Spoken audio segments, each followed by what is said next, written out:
Allô? Amen. Est-ce qu'il y a des gens qui croient ici que Jésus est Dieu? Amen. Alléluia. Il pouvait utiliser le nom de Dieu parce qu'il était Dieu. On va regarder juste quelques passages qui nous démontrent que le Jésus du Nouveau Testament, c'est le Jéhovah de l'Ancien Testament. Amen. Regardez, Ésaïe 44, 22 à 23 nous dit ceci de Yahweh ou de Jéhovah. Ésaïe 45, verset 22 et 23 nous dit ceci de Yahweh ou de Jéhovah. Ésaïe 45, verset 22 et 23. Tournez-vous vers moi et vous serez sauvés.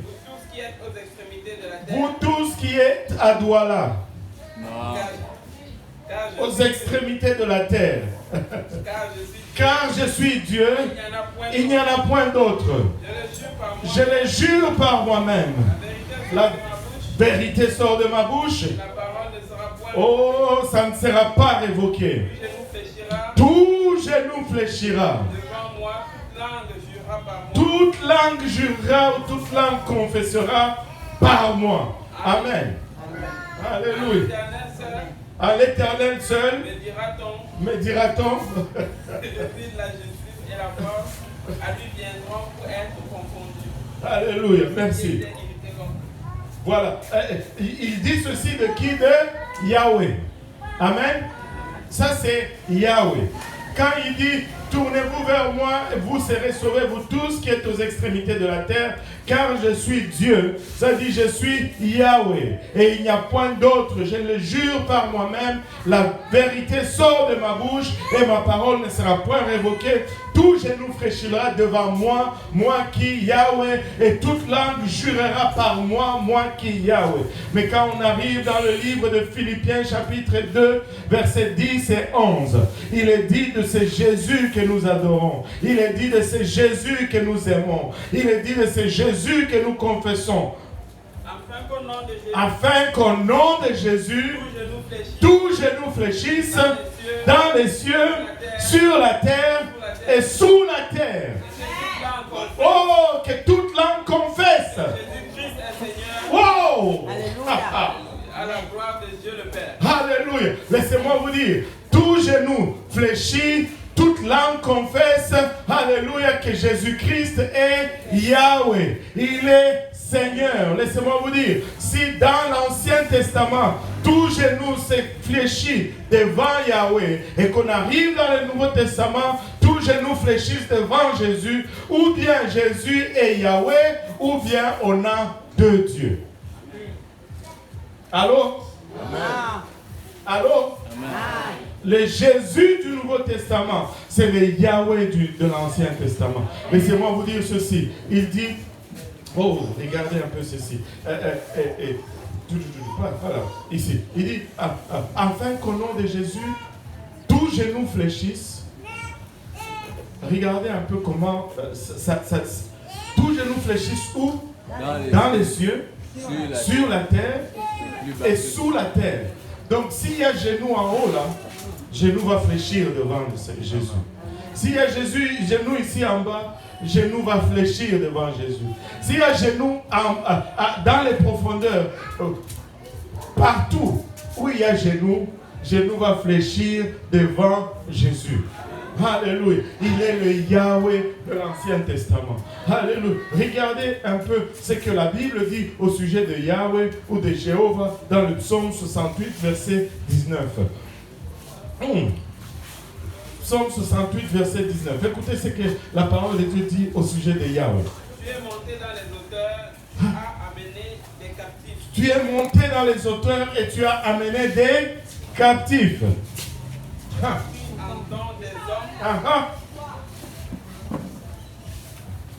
Tu as pris en don des hommes, les rebelles habiteront aussi près de l'Éternel Dieu. Regardez maintenant ce que dit la même parole, la même Bible au sujet de Jésus dans le livre d'Éphésiens chapitre 4, versets 8 à 10. C'est pourquoi il dit, étant monté en haut, qui est monté, de qui on parle ici dans le livre d'Éphésiens? Je ne vous entends pas, ne coupez pas mon micro. On parle de qui ici? Jésus, étant monté en haut, il a amené des captifs. il a amené des captifs. Il a fait des dons aux hommes. Il a fait des dons aux hommes. Or, que signifie il est monté, sinon il est aussi descendu dans les régions inférieures de la terre. C'est lui qui est descendu. C'est le même qui est monté au-dessus de tous les cieux,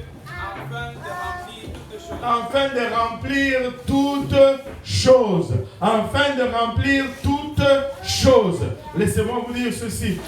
Si l'Ancien Testament nous dit de Yahweh qu'il est monté, alléluia, dans les auteurs, et qu'on arrive dans le Nouveau Testament nous dit que Jésus est monté dans les auteurs, ou bien il y en a deux qui sont montés, ou il y en a un seul qui est monté.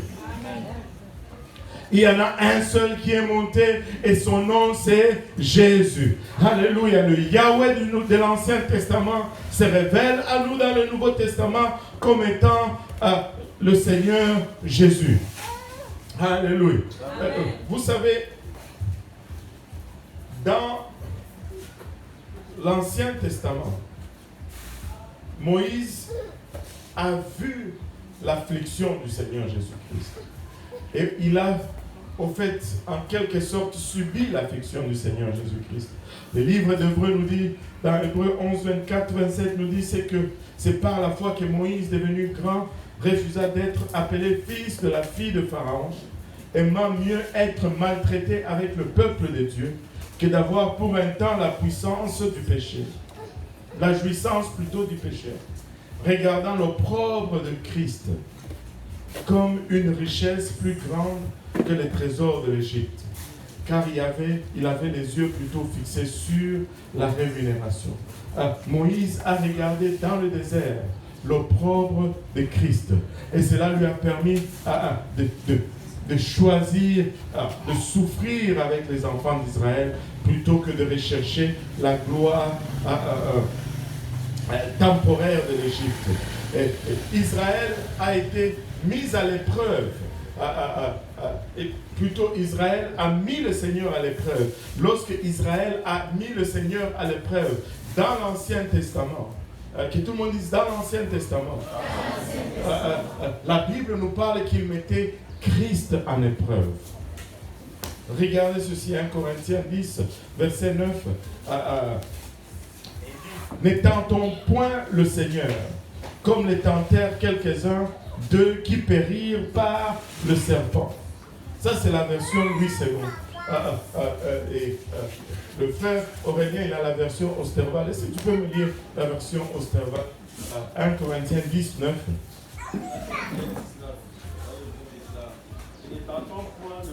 Et ne tentons point le Christ.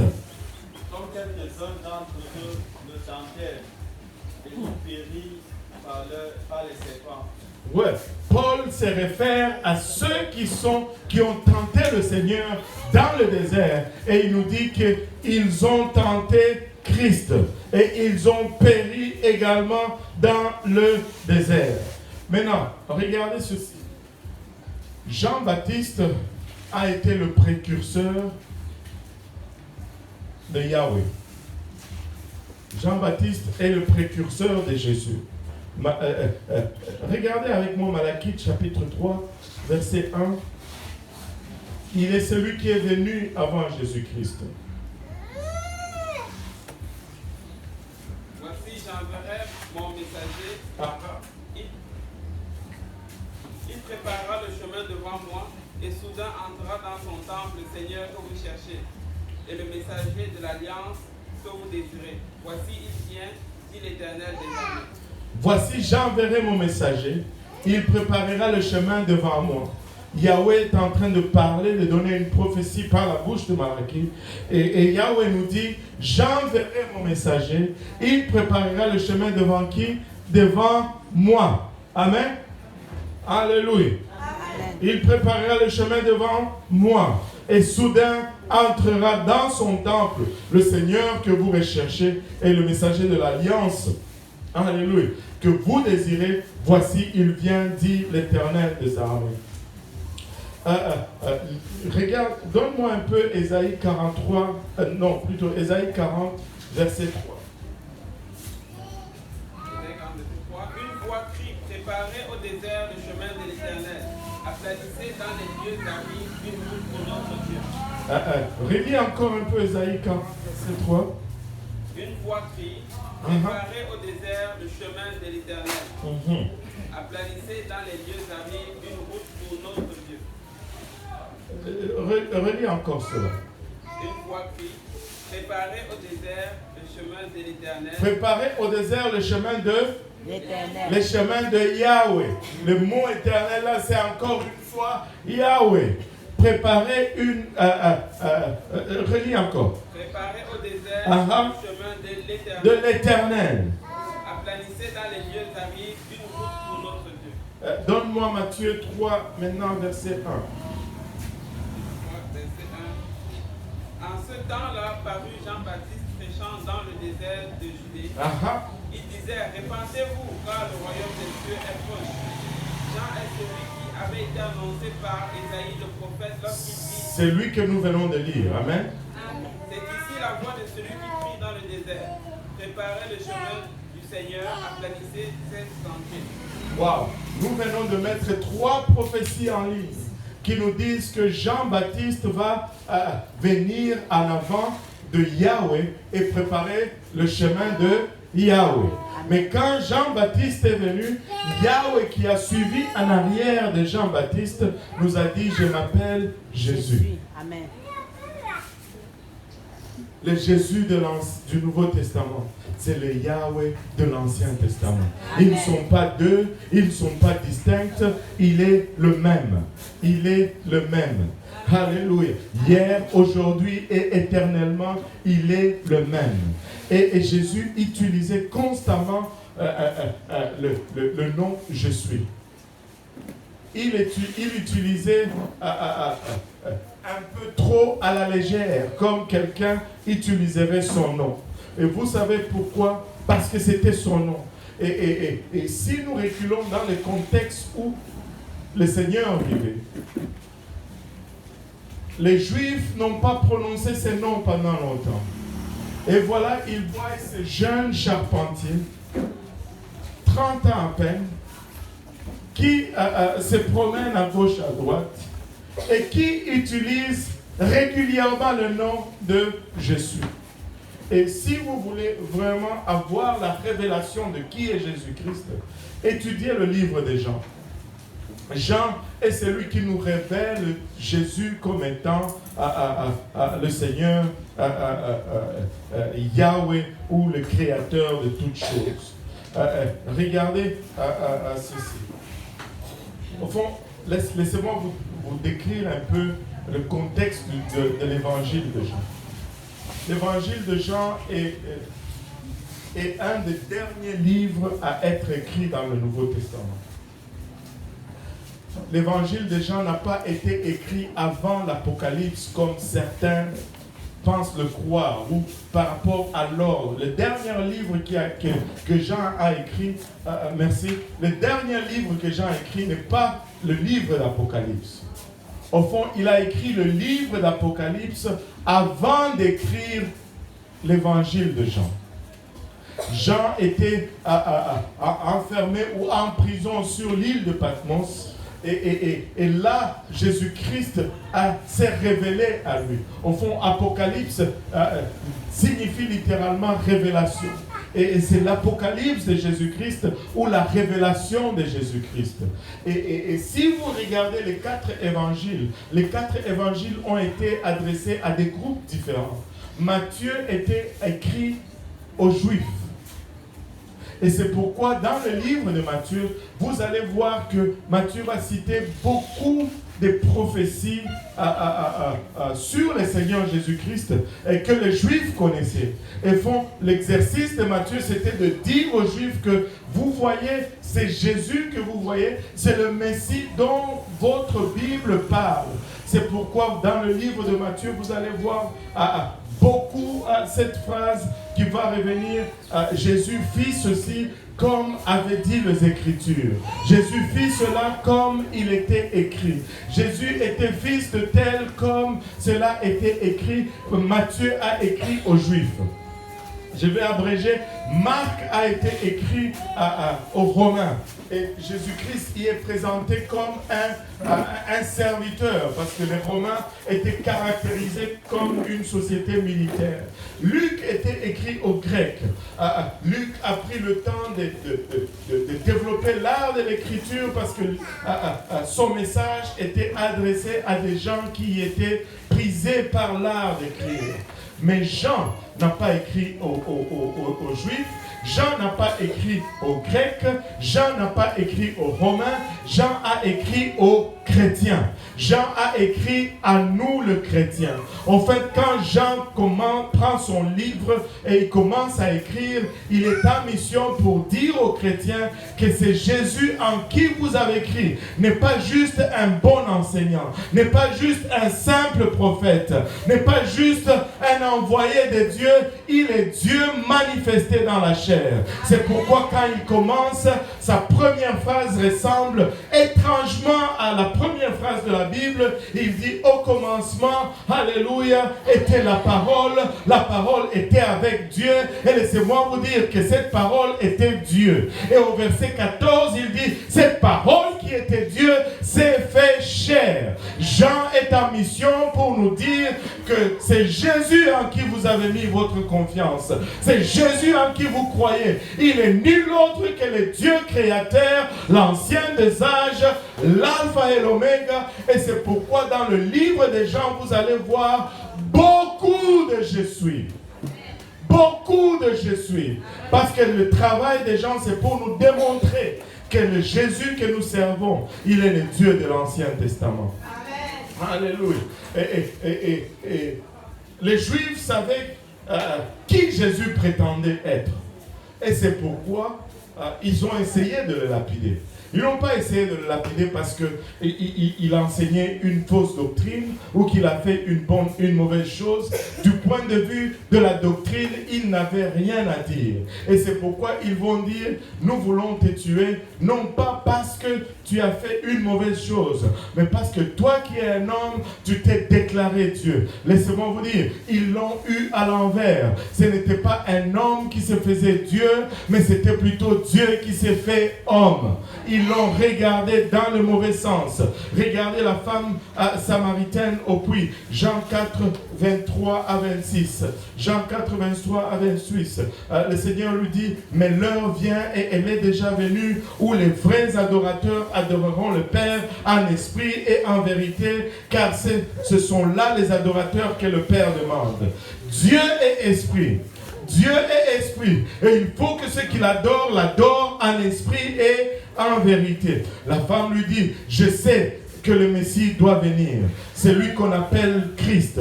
Quand il sera venu, il nous annoncera toutes choses. Jésus lui dit, c'est pour les besoins de la langue, on a ajouté le ici. Il n'a pas dit je le suis. Il a dit je suis, moi qui te parle. Il a utilisé le mot ego eimi en grec. Il a dit littéralement je suis, moi qui te parle. Il déclare encore une fois qu'il est le je suis de Moïse, de la buisson ardente de Moïse. Jean 6, 35. Jean 6, 35. Jésus leur dit, je suis le pain de vie. Je suis le pain de vie. Celui qui vient en moi n'aura jamais faim. Alléluia. Toi en moi n'aura jamais soif. Et encore une fois, quand Jésus dit, il y a beaucoup de je suis dans le livre des Jean. Tu ne retrouves pas la même chose dans le livre de Matthieu. Tu ne retrouves pas la même chose dans le livre de Marc.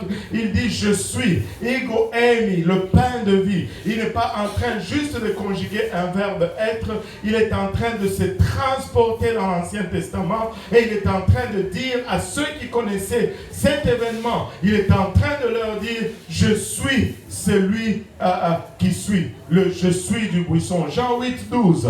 Jean 8, 12. Jésus leur parla de nouveau et dit, je suis la lumière du monde. Celui qui me suit ne marchera pas dans les ténèbres. Ne dites-vous pas que Dieu est lumière. Allô? Hey, Jésus dit, je suis, ego eimi, la lumière du monde. Alléluia. Jean 19. Je suis la porte. Alléluia. Si quelqu'un entre par moi, il sera sauvé. Si quelqu'un entre par moi, il sera sauvé. Il entrera et il sortira et il trouvera Des pâturages. Encore une fois, je suis. Alléluia. Jean 10, 11. Je suis le bon berger. Je suis le bon berger. Le bon berger donne sa vie pour ses brebis. Alléluia. Le bon berger donne sa vie pour ses brebis. Jésus a répété encore et encore et encore, je suis. Regardez la discussion qu'il a eue avec les pharisiens au temple. Jean 8, verset 24. C'est pourquoi je vous ai dit que vous mourrez dans vos péchés, car si vous ne croyez pas que je suis, vous mourrez dans vos péchés. Si vous ne croyez pas que je suis, vous mourrez dans vos péchés. Alléluia. Vous savez, si nous voulons nous défaire de nos péchés, nous devons d'abord croire qu'il est. Alléluia. Nous devons d'abord croire qu'il est. Jean 8, le même chapitre, verset 28. Jésus donc leur dit, quand vous aurez élevé le Fils de l'homme, alors vous connaîtrez que je suis. Alléluia. Que je ne fais rien de moi-même, mais je parle selon que le Père m'a enseigné. Wow, j'aurais aimé avoir une projection ici, mais je vais vous les partager quand même. Il dit aux Juifs que quand vous allez élever le Fils de l'homme, alors vous allez voir que je suis. Il y a une scène qui s'est passée à la crucifixion. On va aller à la crucifixion. Jésus est crucifié. On élève la croix. Et quand, vous savez, quand le diable a relevé cette croix, il a commis une erreur qu'il ne pouvait plus corriger. Ils ont élevé la croix et Ponce Pilate a fait faire une pancarte. Est-ce qu'il y en a qui se souviennent qu'est-ce qui était écrit sur la pancarte?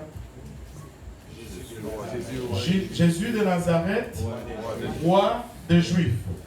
Alléluia. Jésus de Nazareth, roi des Juifs. Est-ce que vous connaissez? Y a-t-il une histoire en arrière de cette pancarte? Quelqu'un? Oui. Dites-moi. Je cherche de l'aide là. Oui. Toi, tu viens du Canada. Tu n'es pas une plante par hasard? Moi, je viens déjà du Cameroun. Il y a une histoire par rapport à cette plante. Allez, dites-moi. Il faut lire votre Bible. Amen. Il y a une histoire en arrière. Quelqu'un connaît cette histoire? Les sacrificateurs sont allés voir Pilate. Et qu'est-ce qu'ils lui ont dit? Allez, come on. Hein? Il dit, ils sont allés voir Ponce Pilate, il lui dit, n'écris pas Jésus de Nazareth, roi des Juifs. Il dit, change plutôt ce qu'il a écrit. Change plutôt ce que tu as écrit. Écris qu'il a dit qu'il est le roi des Juifs. En d'autres termes, ajoute des lettres à ce que tu as écrit. Amen. Et Pilate, qu'est-ce que Pilate a dit? Ce que j'ai écrit, je l'ai écrit. On ne change pas. Vous savez pourquoi est-ce que ça leur dérangeait qu'il a écrit Jésus de Nazareth, roi des Juifs? La Bible nous dit que tout le monde passait et il lisait ce qui était écrit. C'était écrit en hébreu, en grec et en latin. Amen. Et maintenant, pour le latin et le grec, il n'y avait pas de problème. Mais quand les Juifs voyaient cela, et les Juifs lisent à l'envers, ils partent de la droite, ils vont vers la gauche. Et ça lisait Yeshua HaNazari Himelech HaMayahudin. Ça veut dire Jésus de Nazareth, roi des Juifs. Et quand tu prenais la première lettre de chaque mot, ça disait littéralement YHWH Yahweh. C'était épelé Yahweh sur la croix. Et quand les Juifs ont vu cela, ils ont dit non, non, non, non, non, ne laisse pas ça comme ça, parce qu'il faut que tu l'enlèves et que tu écrives Jésus de Nazareth. Il a dit qu'il est roi des Juifs. Ajoute des lettres là-dedans pour briller Yahweh, que ça ne sort pas Yahweh. Vous savez pourquoi cela était comme ça? Parce qu'il y avait une tradition. Oh Seigneur, j'ai beaucoup trop de choses à dire. Alléluia. Vous ne me rendez pas la tâche facile. Il y a beaucoup trop de choses à dire. Votre Bible est très riche parce qu'il y avait une culture qui représentait cette brebis sacrificielle.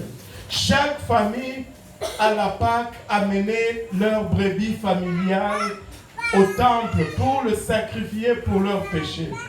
Et chaque brebis qui venait portait le nom de la famille sur une pancarte accrochée à la croix. Et cette brebis allait mourir pour la famille dont le nom était écrit. Et au fond, le nom de la brebis qui était écrit sur cette pancarte, le nom de la famille qui était écrit sur cette pancarte, était le nom attribué à cette brebis. On appelait cette brebis le nom qu'il avait sur sa pancarte. Et cet agneau de Dieu, alléluia, qui était sur la croix, avait également son nom écrit sur sa pancarte. Laissez-moi vous dire que Dieu a laissé tellement de traces qu'on ne peut pas se tromper là-dessus, que Jésus est Dieu manifesté dans la chair. Le Jésus que nous adorons, c'est le seul et unique vrai Dieu. C'est le créateur de l'univers. Il est l'alpha et il est oméga. Il est le premier et il est le dernier. En lui nous avons l'être et en lui nous avons le mouvement. En lui nous avons le salut. Nous pouvons regarder à lui et être sauvés. Il est notre Rédempteur. Il est le seul Sauveur. Oh, alléluia. Alléluia. Alléluia. Regardez. Quand...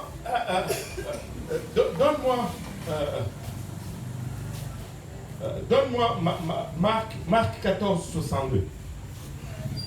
Là, il est devant le souverain sacrificateur. Amen. Jésus répondit, je le suis. Ah. Vous verrez le Fils de l'homme assis à la droite de la puissance de Dieu et venant sur les nuées du ciel. Et quand il a dit je le suis, qu'est-ce que le sacrificateur a fait?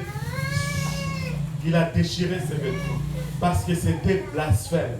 Il dit, avons-nous besoin d'une autre preuve? Vous l'avez entendu vous-même, il a utilisé le nom de Dieu, il a dit, je suis, encore une fois. Et vous savez, Jésus ne nous a pas laissé dans le doute ou dans la confusion. Partout. Jean 18, verset 5. Lorsque les soldats se sont présentés devant lui pour l'arrêter à Gethsémane. Laissez-moi vous dire, le nom de Dieu est puissant. Le nom de Jésus est puissant. Le nom de Jésus fait trembler l'enfer. Le nom de Jésus disperse les idoles. Le nom de Jésus brise les chaînes des captifs. Alléluia. Jean 18, versets 5 à 6. Il lui répondit, Jésus de Nazareth. Jésus leur dit, c'est moi. Et Judas, qui le livrait, était avec eux. Lorsque Jésus leur eut dit, c'est moi, ils reculèrent et tombèrent par terre. Alléluia. Et maintenant, et c'est ça le problème de traduction. La Bible nous dit, ici dans la traduction de Louis II, lorsqu'on lui demande, il leur pose la question, qui cherchez-vous? Ils disent Jésus de Nazareth. Et Jésus ne l'a pas dit, c'est moi.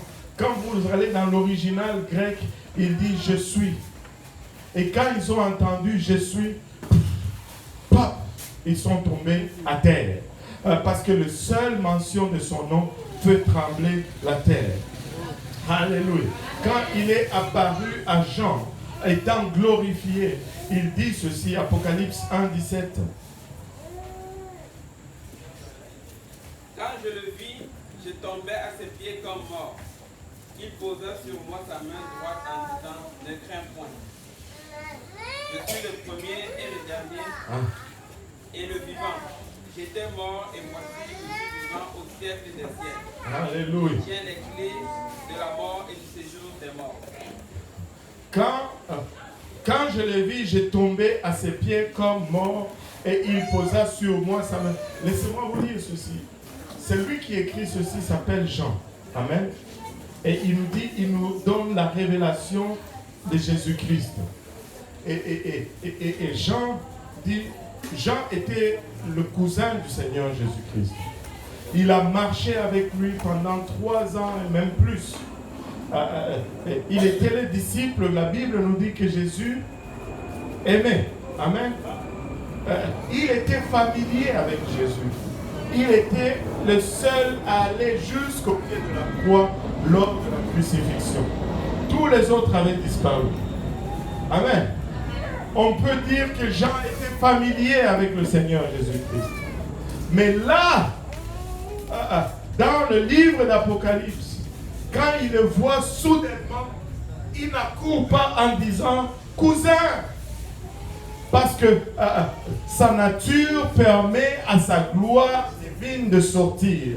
Et lorsqu'il a la vision de cette gloire, la Bible nous dit qu'il était comme mort. Il tomba à ses pieds, alléluia, comme mort. Parce que Jean est en train de réaliser finalement, wow, c'est Jésus n'est pas un simple cousin, c'est Jésus n'est pas un simple prophète, il est Dieu manifesté dans la chair et Jésus lui confirme que c'est bien moi. J'étais vivant, j'étais mort, mais maintenant je suis vivant à jamais pour les siècles de siècles.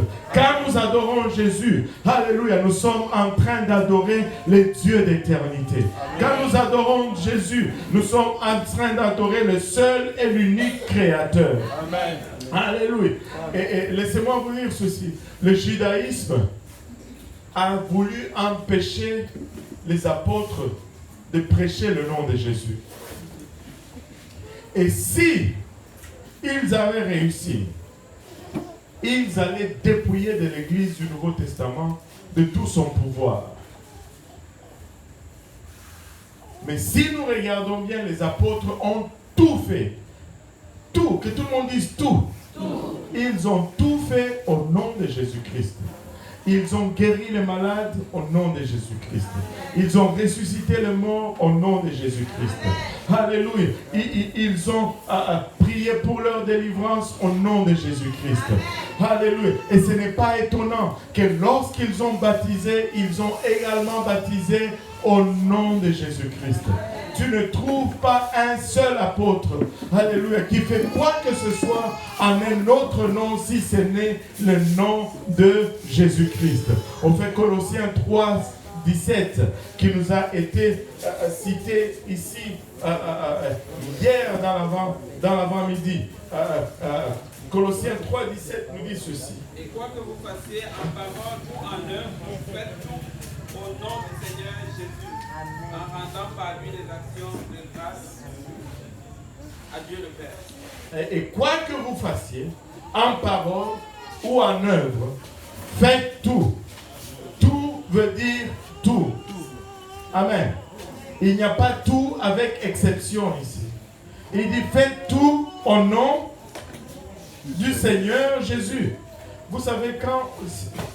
Est-ce qu'il y en a... Il y a quelqu'un ici qui a déjà essayé de chasser un démon au nom du Père et du Fils et du Saint-Esprit?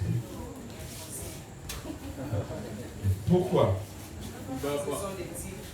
Parce que ça ne part pas. Pourquoi est-ce que ça ne part pas? Il n'y a pas de puissance. Il n'y a pas de puissance. Il n'y a pas de puissance dans le titre. Maintenant, tu ne veux pas avoir un baptême qui n'a pas de puissance. Amen. Amen. Ça prend une puissance pour enlever le péché. Amen. C'est pourquoi les apôtres ont baptisé au nom de Jésus. Tout le long. Une fois j'ai enseigné, j'ai dit ceci. Je suis en train de conclure. J'ai fini pour aujourd'hui. Je suis en train de conclure. Une fois, j'ai enseigné à un groupe et j'ai été poussé à leur dire ceci. Si tu trouves un seul baptême dans ta Bible qui est fait, un baptême qui est fait, amen, que tout le monde dise qui est fait. Au nom du Père et du Fils et du Saint-Esprit, je te donne $1000 pour chaque baptême que tu trouves.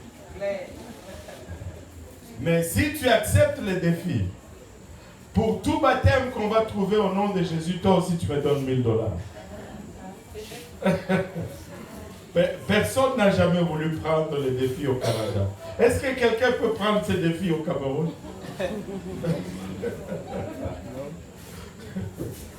Alléluia.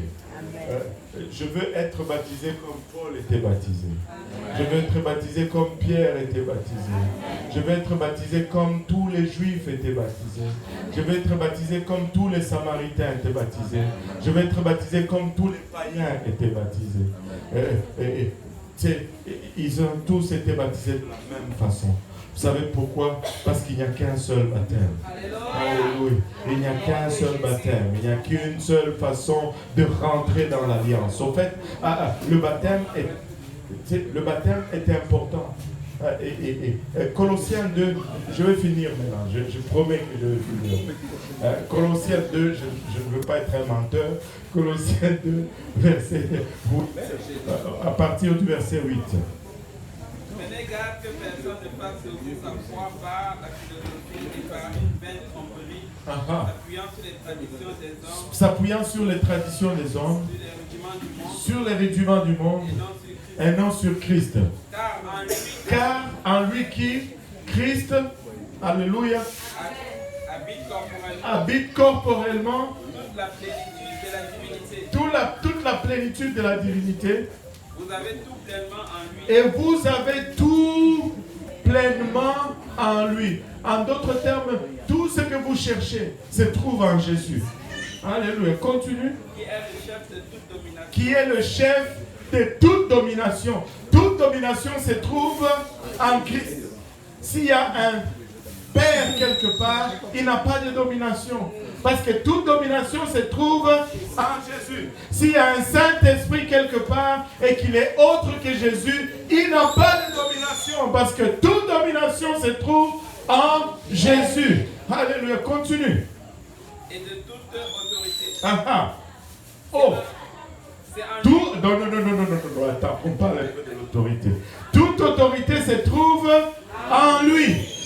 Écoute, s'il y a un père qui est différent du fils, il n'a pas d'autorité. Parce que toute autorité se trouve en lui. Laissez-moi vous dire, il n'y a pas de problème. Nous ne réunions pas le Père, nous ne réunions pas le Saint-Esprit, mais nous confessons, savons et professons que Jésus est le Père, Jésus est le Fils et Jésus est le Saint-Esprit. Ce sont des titres. Alléluia. Il est Père comme créateur. Lorsqu'il a créé, il est le Père. Mais lorsqu'il est venu sauver, il est le Fils.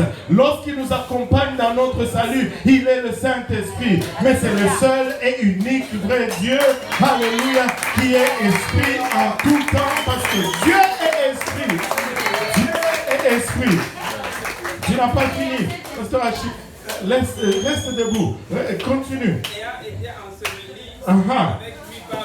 Ayant été enseveli avec lui, Christ, comment par le baptême. Es-tu déjà enseveli avec Christ ou tu as été enseveli avec des carcasses vides? Les titres. Le pouvoir se trouve dans le nom. Es-tu enseveli avec le nom? Avec le titre. Et continue. Et vous êtes aussi ressuscité en lui et avec lui. En lui et avec lui. Par la mort en la puissance de Dieu. Qu'il a ressuscité des morts. Qu'il a ressuscité des morts. Continue. Vous qui étiez morts par vos offenses et par l'incirconcision de votre par l'incirconcision de votre chair, il vous a rendu à la vie avec lui en nous faisant grâce par toutes nos offenses.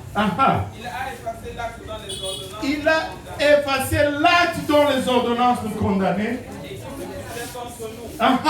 Il l'a détruit en le clouant à la croix. Il a détruit en le clouant à la croix. Il a dépouillé les dominations. Il a dépouillé les dominations. Et les autorités. et les autorités. Et les a livrées publiquement en spectacle en triomphant d'elle par la croix. En triomphant d'elle par la croix. Tu peux continuer? Ou tu es fatigué? Que personne donc ne vous juge au sujet de manger ou de boire. Au sujet d'une fête, d'une nouvelle lune ou des sabbats. C'est l'ombre des choses à venir. C'est l'ombre des choses à venir. Mais le corps est en Christ. Mais la substance ou le corps est en Christ. Il a été... Oh, laissez-moi vous dire ceci. Notre baptême est notre marque de l'alliance. Et si vous allez voir qu'est-ce que signifie l'alliance, allez dans Genèse. On ne va pas lire cela, je vais vous donner cela. Allez dans Genèse chapitre 15 et vous allez voir comment Dieu regarde l'importance de l'alliance. Étudiez cela.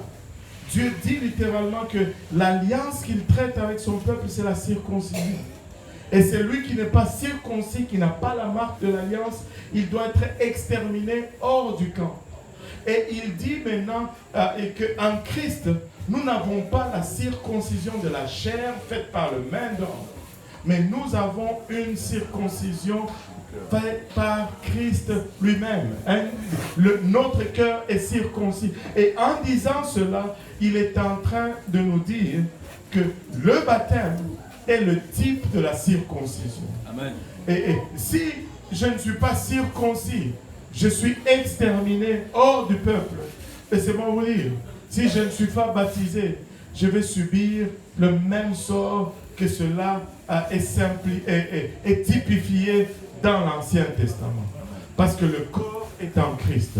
Je veux être circoncis avec Christ par le moyen du baptême. Amen. Alléluia. Le baptême me met le baptême d'eau me met en Christ et le baptême du Saint-Esprit met Christ en moi. Christ en dedans, Christ en dehors et je suis sauf. Alléluia. J'ai fini pour aujourd'hui. Si vous n'êtes pas encore baptisé, je vais demander une chose. On peut fermer les yeux pour un moment. Juste fermer les yeux pour un moment. La congrégation, coopérez avec moi. Je ne veux pas vous voler vos porte-monnaies. Je veux juste que vous ne voyez pas. Amen. Juste fermez vos yeux. Faites-moi confiance pour un moment. Donnez-moi le bénéfice du doute. Juste fermez vos yeux pour un moment. Il n'y a que pasteur qui regarde. Alléluia. Et c'est un homme intègre. Amen. Juste fermons les yeux pour un moment. Je vois encore des yeux ouverts. S'il vous plaît, fermons nos yeux pour un moment. Alléluia. Nous avons tous nos yeux fermés. Il n'y a que papa qui regarde. Amen. Alléluia. Si vous n'êtes pas encore baptisé au nom de Jésus et que vous voudriez, si vous n'êtes pas encore baptisé au nom de Jésus, voulez-vous juste lever tranquillement votre main droite? Il n'y a que moi qui vois, personne d'autre ne voit. Fermez vos yeux, sinon vous allez pécher. Amen. Fermez vos yeux. Si vous n'êtes pas encore baptisé au nom de Jésus, si vous pouvez juste lever la main droite. Alléluia. Merci. Merci. Merci. Vous pouvez baisser votre main. Personne d'autre n'a vu si ce n'est moi et papa. Alléluia. Maintenant, vous pouvez ouvrir les yeux. Vous voyez, je n'ai rien pris. Amen. Je n'ai rien pris. J'ai gardé votre...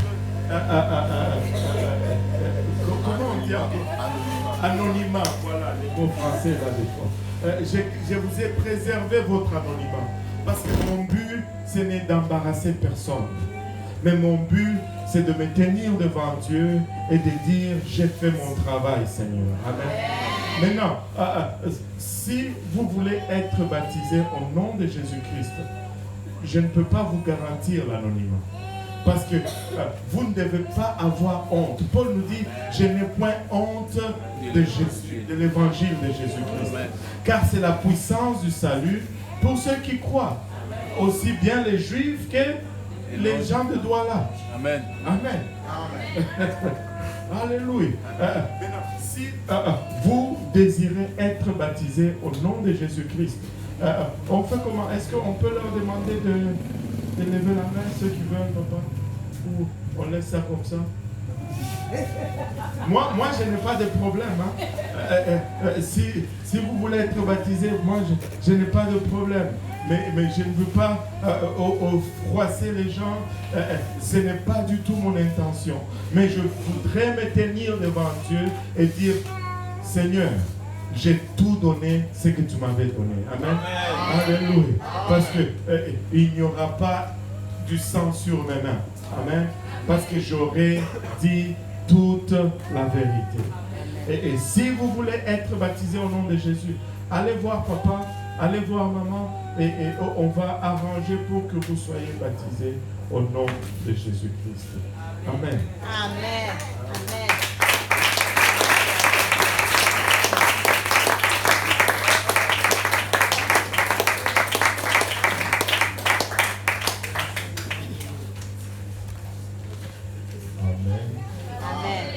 Est-ce qu'on peut encore acclamer le Seigneur?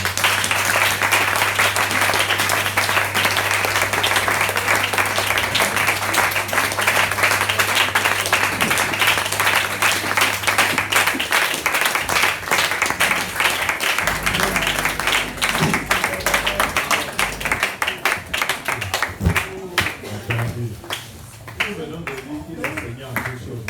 Même puissant, grandeur, tout ça. Mais c'est celui-là comme le roi du Seigneur, c'est qu'on acclame étant assis.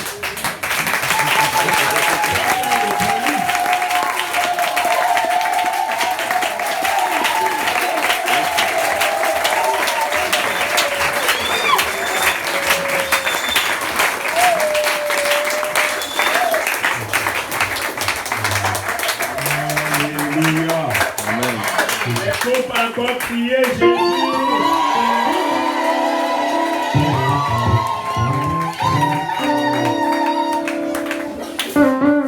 Amen. Il est dit que c'est les violents. Non, pas. Amen. Alors, si tu désires, Amen. Bon, il est bien vrai que Nicodème est venu dans la nuit. Amen. Mais il a été disciple de Jésus. C'est pas ça? Ok. Tu peux venir aussi comme Nicodème. Amen. Et confisser les choses et que dimanche cela se concrétise. Amen. Amen. Que le Seigneur le bénisse. Et qu'il bénisse son serviteur.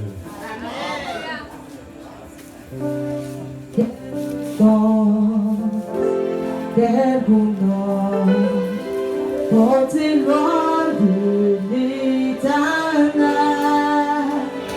Quel bonheur de celui d'Emmanuel. Quel bonheur, oh quel bonheur, oh gloire à Dieu.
Alléluia. Gloire à Jésus. Les précieux peuple de Dieu, nous allons entrer dans la phase. Nous voulons terminer cette soirée. C'est le moment pour nous de donner nos offrandes. La chorale va encore nous donner un chant. viennent enlever pour nous accompagner.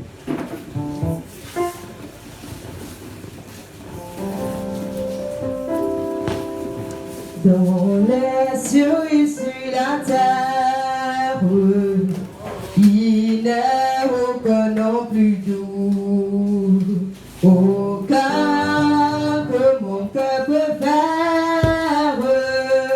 Au nom de Christ mort pour nous, oh, quel beau nom, oh, gloire à Dieu.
Alléluia.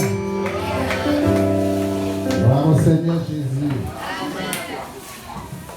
Bien-aimés, nous voici enfin dans les annonces. Nous avons 4 annonces principales. Alors du jour ce soir, nous rappelons que le Seigneur Jésus revient bientôt et il est important pour chacun, pour chaque chrétien que nous sommes, de se préparer. Et nous disons que la préparation passe par la repentance, la sanctification, sans laquelle personne ne verra Dieu. Alléluia. Alors, toujours dans ce même volet, nous aurons dans la ville de Douala, au courant du mois d'octobre prochain, une journée de repentance publique revêtue de ça. Nous comprenons tous ce que cela signifie. Il est question de nous humilier, de nous rabaisser, afin que le Seigneur pardonne nos péchés et qu'il puisse nous restaurer, qu'il puisse apporter le réveil dans notre ville et même plus tard dans notre nation.